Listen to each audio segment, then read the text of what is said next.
Siwrnai Kai ydw i. Rydw i'n gyfrwys achos rydw i'n bleidleisio am y tro cyntaf. Felly, Kai, rydym wedi gweld sut oeddech chi'n teimlo cyn mynd i mewn i pleidleisio. Sut ydych chi'n teimlo nawr? Dwi'n teimlo'n wych. Mae newyddion wedi chlynu gan y etholiadau ac roedd ni ran o hynny. Teimlaf ei bod yn bwysig pleidleisio gan fod gwleidyddiaeth yn effeithio ar fy mywyd o gludiant ysgoli, polisi am rhywun. Ni chynnig i ni ffilmio mewn gorsafoedd pleidleisio. Felly, a allwch dweud am y proses? Oeddech chi'n hawdd? Roedd yn hawdd iawn.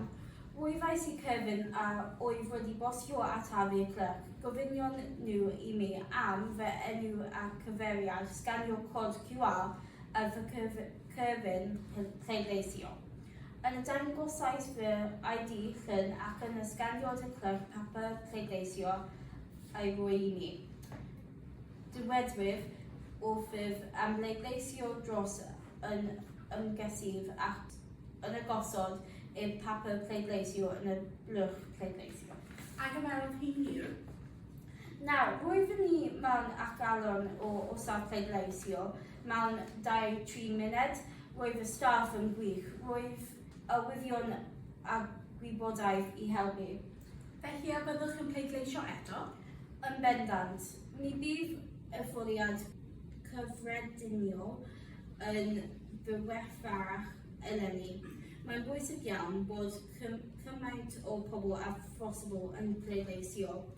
Os nad oes gennych ID, allan cysylltwch â awdurdod lleol a byddant yn rhoi tystysgrif o awdurdod pleidleisio i chi. Beth am weithio fel clerc pleidleisio?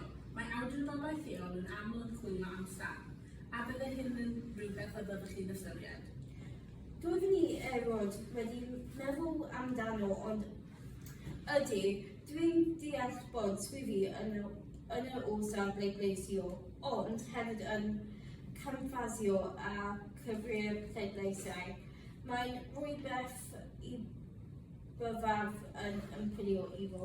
Ffantastig. Diolch i chi Kai am rannu eich meddyliau gyda ni heddiw. Dim problem. Rwyf wedi pleidleisio. Cofiwch chi bleidleisio yn y etholiad cyffredinol.